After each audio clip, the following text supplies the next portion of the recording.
जीवनामध्ये रोज अनेक प्रकारच्या समस्या प्रत्येक कुटुंबात घडत असतात. मुलं हट्टपणा करण्यापासून तर त्यांच्या शैक्षणिक समस्या आहेत, नोकरीच्या समस्या आहेत, व्यवसायाच्या समस्या आहेत, विवाहाच्या समस्या आहेत, अपत्याच्या समस्या आहेत, घरकुलांच्या समस्या आहेत, आजारपणाच्या समस्या आहेत, कर्ज निवारण्याच्या समस्या आहेत आणि सर्वात महत्त्वाची समस्या चिंतामुक्त होण्यासाठी, दुःखमुक्त होण्यासाठी हवी असणारी मनःशांती ही मोठी समस्या आहे. म्हणून या सर्व समस्येतून मुक्त होण्यासाठी आणि मानसिक समाधान सदैव मिळण्यासाठी स्वामींच्या जपाशिवाय, सेवेशिवाय दुसरा जगात कुठेही पर्याय नाही. म्हणून गेल्या चातुर्मासापासून आपण सातत्यानं विश्वशांती नांदावी म्हणून या विश्वामध्ये श्री स्वामी समर्थ हा जप गेली 4 महिन्यापासून सर्व मुमुक्षित आणि सेवेकरी त्याचं लिखाण करत आहेत. आणि जे पुण्यवंत भाग्यवंत सेवेकरी 12 लक्ष जप लिखाण करतील त्यांच्या जीवनामध्ये कधीही कुठलीही समस्या आणि दुःख उत्पन्न होणार नाही किंवा त्याचं निवारण करण्याचं सामर्थ्य श्री स्वामी समर्थ जपात आहे. म्हणून पुण्या मुंबईच्या लोकांनी तर गेल्या 4 महिन्यात सुमारे 6 लक्ष जप लिहून तयार ठेवलेलं आहे. ही वही त्याचा ओणामा म्हणून दाखवत आहे. म्हणून आपणही फावल्या वेळात जमेल तेवढा श्री स्वामी समर्थ जपाचं कृपया आपण लिखाण करावं, शांतपणे करावं, यथाशक्ती करावं. निश्चितपणे चिंतामुक्त, दुःखमुक्त आणि समस्यामुक्त होण्याचा हा सोपा मंत्र आपल्याला प्रत्येकाच्या मनामनापर्यंत, घराघरापर्यंत पाठवण्याला काही पैसे लागत नाही. म्हणून आपण हा प्रचार प्रसार कृपया स्वामींच्या जपाचा करावा आणि जनतेला चिंतामुक्त आणि दुःखमुक्त करावं हे कळकळीचं आवाहन. आज भाऊबीज आहे. गेले 5 दिवस राज्यात आणि देशामध्ये दिवाळी आपण साजरी करत आहात. तथापि बऱ्याच सेवेकऱ्यांनी या दिवाळीमध्ये खूप काटकसर करून पूरग्रस्त भागामध्ये महाराष्ट्र राज्यासह देशभरात अनेक राज्यात ओला दुष्काळ सदृश परिस्थिती झाली. त्यातल्या त्यात आपल्या मराठवाड्याच्या 9 जिल्ह्यांमध्ये सारी पिकं गेली, शेती वाहून गेली, घरं पडली. अंगावरच्या कपड्यावरशी ते फक्त आज जीवन जगतायत. म्हणून आपल्या ताटातलं एक घासभर अन्न त्यांच्यापर्यंत पोचवण्याचं काम गेले महिनाभर चालू आहे. या कार्यातून सर्व सेवेकऱ्यांनी एकजूट करून उभयतांपर्यंत सरकार पोचण्याच्या आधी गाजावाजा जाहिरात न करता त्या ठिकाणी वस्त्र पाठवलेली आहेत, ताजं अन्न पाठवलेलं आहे, पाठवत आहे. मुलांची शालेय अभ्यास पुस्तकंसुद्धा पाण्यात वाहून गेली आणि त्यांना ती मदत करण्यास सर्व सेवेकरी कार्यरत झालेले आहेत. म्हणून ही माणुसकीची संस्कृती दिवाळी आपली थोडीशी काटकसर करून त्यातली बरीचशी मदत आपण त्यांच्यापर्यंत पोचवत आहोत. कारण ही विदारकता आणि भयानकता मराठीत किंवा कुठल्याही भाषेत बोलण्याजोगी नाही एवढी अमरिक नुकसान शेतकऱ्यांची झालेली आहे. जमिनी खरडून गेलेल्या आहेत. आता येणारा हा जो रब्बी हंगाम आहे तो सुद्धा होणार नाही. म्हणून देशावर आणि बळीराजावर ही फार मोठी आपत्ती, संकट ही झेलण्याची ताकद, सहन करण्याची ताकद बळीराजाला स्वामी महाराज देणार आहेत. आत्महत्या हे त्याचं उत्तर नाही. म्हणून उभयतांना मनोबल आत्मविश्वास वाढवण्यासाठी आपण सर्वांनीही जर माणुसकीची संस्कृती त्यांच्यापर्यंत पोचवली तर निश्चितपणे यात आमूलाग्र बदल झालेला असेल यात दुमत नाही. म्हणून हे काम या कार्यातून अव्याहतपणे चालू आहे. त्याची जाहिरात करणार नाही, केली नाही, करत नाही. ही माणुसकीची संस्कृती आहे, हिला जाहिरातीची जरूर नाही. म्हणून आपणाला या आणि पुढील कालखंडामध्ये ही माणुसकीची संस्कृती जिवंत ठेवणं क्रमप्राप्त आहे. या पंधरवाड्यात कार्तिक महिन्याच्या बरेच सण येणार आहेत. येणारी पांडव पंचमी असेल, येणाऱ्या या पंधरवाड्यामध्ये तुळशीचा विवाह असेल, चातुर्मास समाप्ती असेल, असे बहुविध उपक्रम. एकादशी ते कार्तिक पौर्णिमा या काळामध्ये तुळस बाळकृष्ण विवाह असेल. त्रिपूर पौर्णिमेला 750 वाती लावून भगवान शिवानं त्रिपुरासुराचा वध करून देवांना स्वातंत्र्य दिलं, तो दिवस म्हणजे कार्तिक पौर्णिमा आहे. या साऱ्या बाबी पुढील पिढ्यांना माहीत असाव्यात म्हणून मराठी अस्मितेतून हे सातत्यानं या कार्यातून सांगितलं जातं. तथापि आज इथे मराठी अस्मितेत काम करणारा भगिनी वर्ग आलेला आहे. आज भाऊबीज आहे. एवढा मोठा सण असूनही त्यांनी लवकर तो सण उरकून त्या इथे भगिनींची सेवा करण्यासाठी या भगिनी आलेल्या आहेत. यात थोडा त्याग लागतो आणि ती त्यागाची भूमिका घेऊन ही भारतीय संस्कृती आमच्या सर्व माता भगिनींपर्यंत पोचवण्यासाठी ते इथे तत्पर आहेत. तर वर्षभरात येणारे सणवार, व्रतवैकल्य, कुलधर्म, कुलाचार, देवी, खंडोबा, गोत्र, नवरात्र हे कसं करावं हे सांगण्याचं काम दिवसभरासाठी ते आर्जावून करतायत. आणि या सणांचं अनन्यसाधारण महत्त्व पुढील पिढ्या तथा कॉन्व्हेंटमध्ये उद्या शिकणारी जी नवी पिढी आहे त्यांना हे कोण शाळेत सांगणार नाही. हे तुम्हालाच सांगावं लागणार आहे, शिकवावं लागणार आहे, तरच ही संस्कृती टिकेल. म्हणून यासाठी आज अनेक भगिनी पुढील सणांच्या माहितीसाठी विचारणा करणार आहेत आणि येताना अजून 2 समस्या त्या घेऊन आलेल्या आहेत. एक, व्यसनाधीनता. अनेक काही सदस्य कुटुंबात चोरून व्यसनं करतात, मद्यपान, धूम्रपान, मांसाहार इत्यादी. यावर या कार्यानं आमच्या भगिनींनी उपाय सुचवलेला आहे की शंकराच्या पिंडीवर किंवा रुद्रयंत्रावर पाण्याचा अभिषेक महिम्न वाचून जर केला आणि ते तीर्थ संबंधितांना दिलं, महिन्याभराच्या आत व्यसनमुक्त करण्याला ही सेवेची आपणाला संधी आहे. म्हणून या सेवेच्या संधीचा आपण लाभ घ्यावा. दुसरा प्रश्न भगिनींनी आणलेला आहे, डोक्यावर वाढणारं कर्ज. उत्तर आहे स्त्रीयंत्र.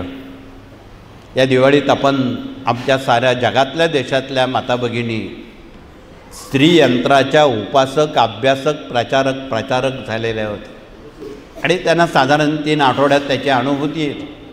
डोक्यावरचं कर्ज खांद्यावर येतं. त्याची जी पद्धत आहे ती पद्धत आमच्या भगिनींकडून कृपया आपण समजून घ्यावी.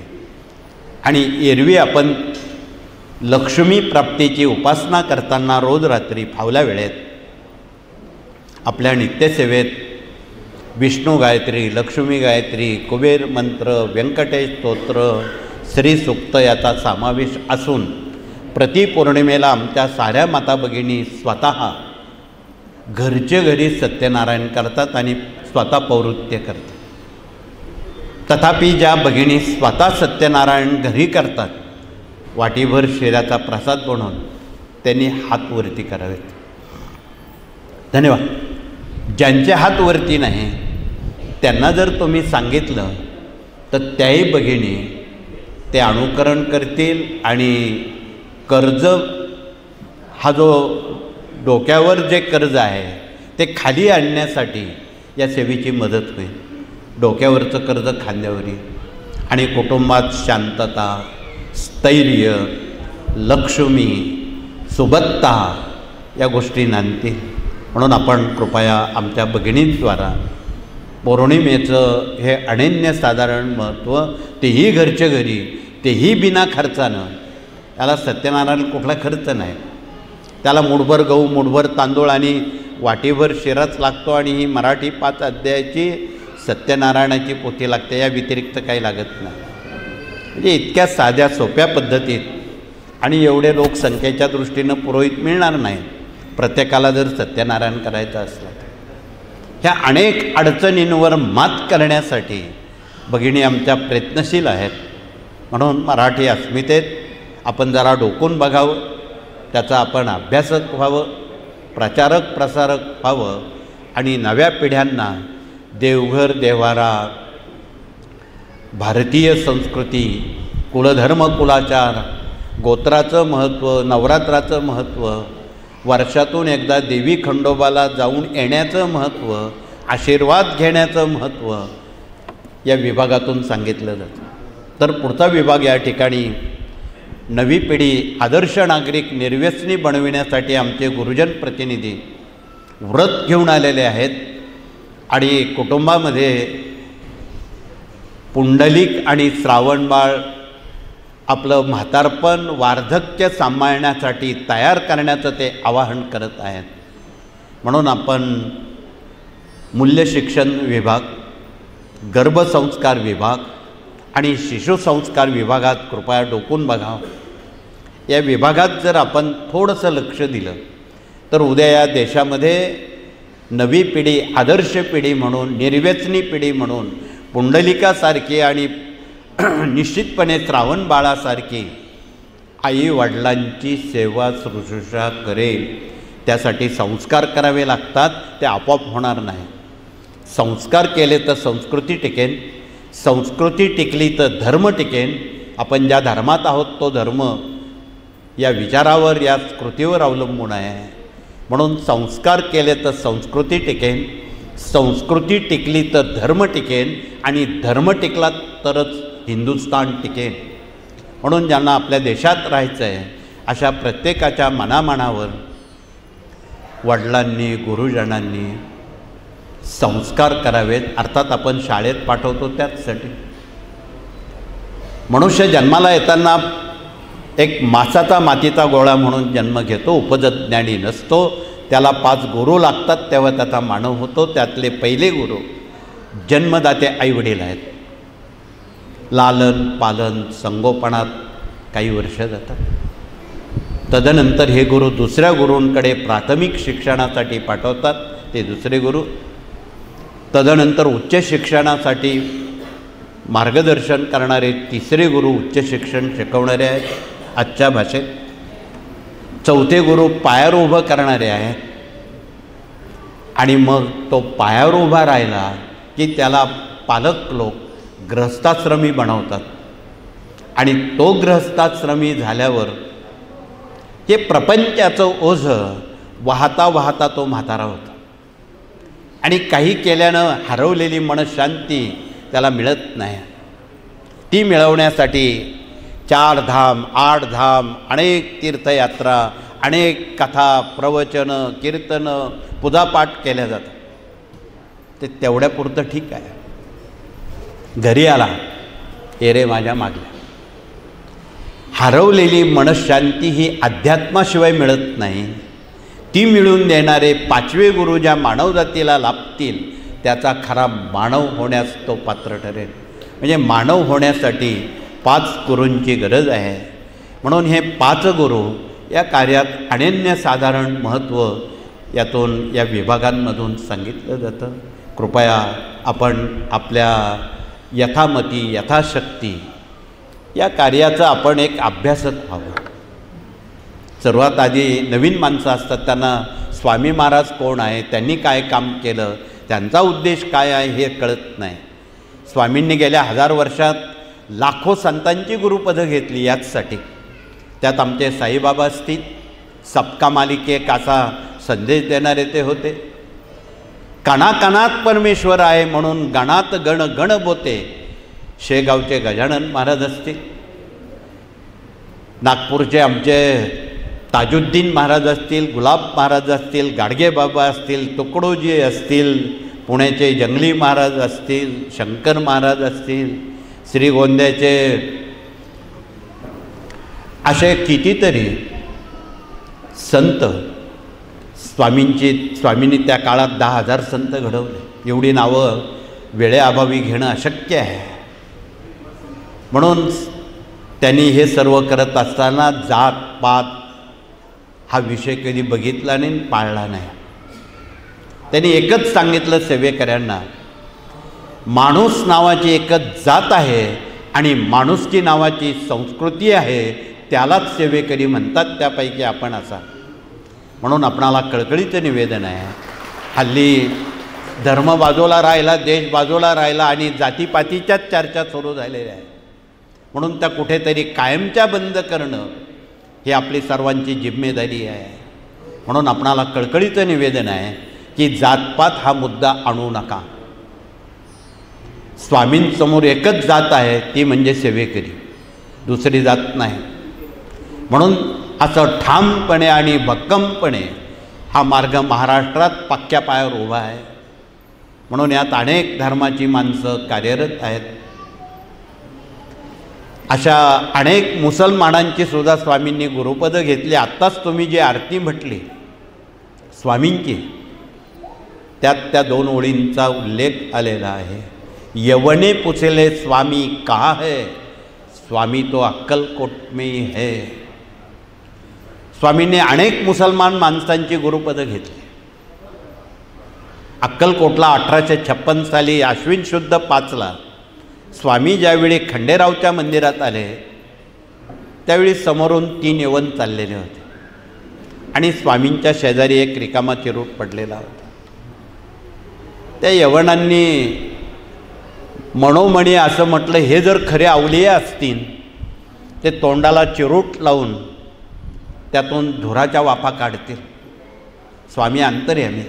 स्वामी त्या क्षणी त्यांनी रिकामा चिरूट तोंडाला लावल्याबरोबर त्यातून धुराचे लोट बाहेर पडायला लागले. मग मात्र यवन घाबरले. ते धावत धावत चोळप्पाच्या घरी गेले आणि चोळप्पाचा हात धरून सांगितलं, अरे चोळप्पा, इथे खंडेरावच्या मंदिरात कोण आलं आहे बघ, इथे फार मोठे अवलिये आलेले आहेत.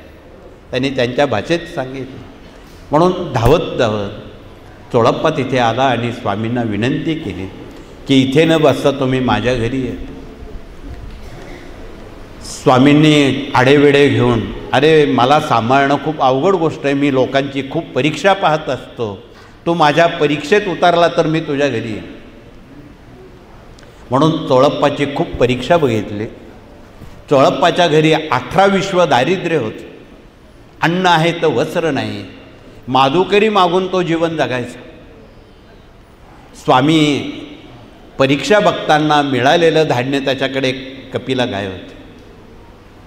ते धान्य स्वामी गाईला घालून द्यायचे. हे बये तू हे खा, तुला कोण देईन हे धान्य. एक कुत्रा पाळलेला होता, टोपल्यात असणाऱ्या चपात्या कुत्र्याला घालून. चोळप्पाच्या कुटुंबावर उपासमारीची वेळ आली. ते निदान मग स्वामींना काढून देतील, पण ते निष्ठावान ठरले चोळप्पासुद्धा. त्यांनी उपासमार सोसूनही स्वामींच्या परीक्षेला ते उत्तीर्ण झाले. हे आपण स्वामी चरित्रातून कृपया जाणून घ्यावं. मला स्वामी चरित्र आपणासमोर सांगायचं नाही, परंतु ह्या बहुविध विभागातून आमचे गुरुजन प्रतिनिधी आज आपण स्वामी चरित्राचं पारायण केलेलं आहे. त्याला 21 अध्याय आहेत. हे अत्यंत सुबक सोप्या मराठी भाषेत आणि अन्य भाषिकांना त्यांच्या भाषेत या कार्यानं प्रसिद्ध केलेलं आहे. ते हिंदीत आहे, इंग्रजीत आहे, गुजरातीत आहे, पंजाबीत आहे, बंगालीत आहे, विदेशी लोकांसाठी इंग्लिशमध्ये आहे. कारण जगामध्ये अनेक भाषा बोलल्या जातात, त्यांना त्यांच्या भाषेत स्वामी कळावेत, हा त्यामागचा या कार्याचा उद्देश आहे आणि त्यांचं भलं व्हावं हा त्यामागचा उद्देश आहे. म्हणून या गुरुजन प्रतिनिधींनी प्रत्येक घराघरात आणि मनामनात चांगले विचार, चांगले संस्कार पुढील पिढ्यांवर आदर्श पिढी म्हणून असा शिक्का पडावा, असं काम शिक्षक, पालक, विद्यार्थ्यांपर्यंत ते करतायत. म्हणून त्यामध्ये आपल्या गावात जे काही सेवानिवृत्त आणि सेवेत असणारे गुरुजन असतील त्यांना आपण भेटा, त्यांच्याकडे मुलं सांभाळण्याची जबाबदारी द्या, सुसंस्कारित करण्याची जबाबदारी द्या. आणि हे काम आपणच करतो असं नाही. आज तागायत हजारो वर्षात संत मालिकेनं हे काम बेमालूमपणे केलेलं आहे. त्यात आमचे रामदास स्वामी असतील, तुकाराम महाराज असतील, काल परवाचे शतकातले आमचे विवेकानंद असतील, या लोकांनी दुसरं काही नाही मूल्य शिक्षणाचं काम केलं. आणि प्रसंगी मोगल संस्कृतीचा अंमल असतानासुद्धा ही संस्कृती त्यांनी जीवापाड जिवंत ठेवली. आणि घरोघरी गावोगावी लपून छपून जाऊन पालकांना ते सांगायचे, आहो तुमची मुलं आम्हाला द्या, आम्हाला त्यांना जरा घडवायचं आहे, आम्हाला जरा त्यांना शिकवायचं आहे, तुमची मुलं आम्हाला द्याल काय. आम्ही त्यावेळी फारसा विचार केला नाही. आम्ही कानावर हात ठेवले, हे भगवेदारी येतात, काहीतरी सांगतात आणि उद्या आमची मुलं हिमालयात नेली तर आम्हाला सांभाळायचं कोणी. आम्ही त्यांना एकही मुलगा दिला नाही. चुकून आज जर आमच्या शिक्षकांनी तुम्हाला विचारलं का हो तुमची मुलं देणार काय आम्हाला मार्गदर्शन त्यांना करण्यासाठी, तुम्ही म्हणाल ही घेऊन जा, पाहिजे असल्यास आणखी देतो, मुलांना आम्ही कंटाळलेलो आहोत, असं तुम्ही नक्की म्हणणार. खरं तर मुलं ही कंटाळण्याची बाब नाही, ही देशाची खरी संपत्ती आहे. म्हणून आमच्या माता भगिनी असतील, पुरुष प्रतिनिधी असतील, एकमेकांना ते पहिला प्रश्न काय विचारतात का हो तुम्हाला मुलं बाळं किती आहेत, तुमच्याकडं किती संपत्ती आहे हे कधी कोणी विचारत नाही. त्या संपत्तीशी काही देणं घेणं नाही. म्हणून पुढील पिढी ही खरी देशाची संपत्ती आहे आणि तिला सुसंस्कारानं संपन्न करणं हे आमचं गुरुजनांचं आद्य कर्तव्य आहे. म्हणून आपण या विभागातून एक सामाजिक बांधिलकी या नात्यानं आपण या कामात सहकार्य करावं हे कळकळीचं आवाहन. तर पुढचा विभाग प्रश्न उत्तर आणि मार्गदर्शक प्रतिनिधी ते आलेले आहेत. त्यांनी आपला परिचय देऊन दीपावलीचा सण असूनही त्यावर तुळशीपत्र ठेवून हे प्रतिनिधी एक पारमार्थिक कामासाठी इथे आलेले आहेत आणि आलेल्या भाविकांना विनामूल्य मार्गदर्शन करणं हे आपलं कर्तव्य आहे, कर्मयोगाची भूमिका आहे. म्हणून गीतेमध्ये भक्तिज्ञान कर्माप्रमाणे या कर्माचं अनन्यसाधारण महत्त्वाची फळं आपणाला त्वरित मिळतात. म्हणून या विभागातून आलेल्या भाविकांना मनोधैर्य, मनोबल वाढवण्यासाठी, समस्यामुक्त करण्याचा मार्ग सांगण्यासाठी हे अहोरात्र काम करत आहेत. कृपया आपण हे सत्र संपल्यावर या 18 विभागाशी आपण कृपया संवाद साधा. हे एक समाजशास्त्र आहे, कुटुंबशास्त्र आहे, वैयक्तिक, कौटुंबिक, सामाजिक जीवनात परिवर्तन घडवणारे हे विषय आहे.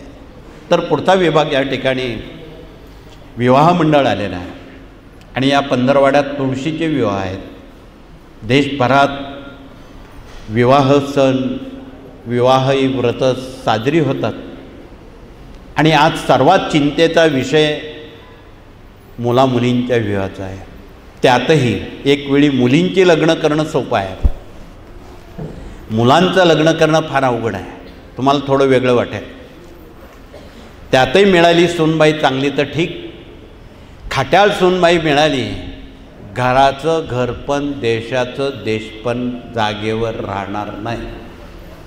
म्हणून हा एक अत्यंत गंभीर मुद्दा, कौटुंबिक मुद्दा या कार्यानं त्यात हात घातलेला आहे. आणि गेल्या 80 वर्षात स्वामींच्या आशीर्वादानं जेवढी विवाह देशभरात झाली, राज्यात झाली, जिल्ह्यात झाली, गावात झाली, एकही घटस्फोट फारकती झालेल्या नाही. म्हणून आपणाला निवेदन आहे की हुंडा न घेता, सोनं नाणं न घेता, रुसवे फुगवे, मान सन्मान, अपमान हे कायमचे आपण बंद करावेत आणि साखरपुड्यासारख्या छोट्या खाणी उपक्रमात आपण मुलामुलींची विवाह लावावेत आणि त्याआधी हे विवाह मंडळ उभं आहे. तुळशीच्या लग्नाच्या वेळी त्या तुळस बाळकृष्णाची पूजा ज्यांची विवाह प्रलंबित आहेत त्यांना पूजेला बसवा. 8 दिवसात लग्न पक्की होतात, जमतात. अनुभव घेऊन बघा.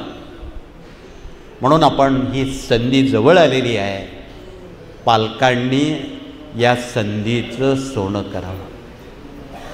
त्यासाठी आचरण कसं असावं हे विवाह मंडळ सांगेल की आमच्या सर्व माता भगिनींनी मुलींना भगवतीचे जे 11 मिसाईल आहेत, 11 अलंकारांपैकी त्यात कंकण हे महत्त्वाचं मिसाईल आहे. ज्या मुली कंकण घालतात त्यांना भविष्यकाळात कुठली चिंता, अडचण, अन्याय हा प्रकार होत नाही. एवढी ताकद कंकणांची आहे, बांगड्यांची आहे. म्हणून त्याला विज्ञानात खूप महत्त्व आहे. मला सायन्समधून बोलता येईल की लाखो वर्षापासून भगिनी कंकण का घालतात म्हणून. आपल्या मनगटात 3 बटणं आहेत आणि ज्यावेळी भगिनी थकतात स्वयंपाक करताना, काम करताना, त्यावेळी कंकणं मागे पुढे करतात. त्या कंकणांनी ती बटणं ॲक्युप्रेशरप्रमाणे दबली जातात आणि त्या मिनिटात त्यांचा थकवा दूर होतो आणि त्यांना निरोगी जीवन प्राप्त होतं. म्हणून पूर्वाचार्यांनी सायन्स, अध्यात्म याचा मेळ घालून भगिनींना कंकण हे मिसाईल दिलेलं आहे. आणि उद्या कॉन्व्हेंटमध्ये शिकणाऱ्या आणि शिकवणाऱ्या लोकांना आपण हे विज्ञानातून हे अध्यात्म सांगा, तसं त्यांना पटणार नाही.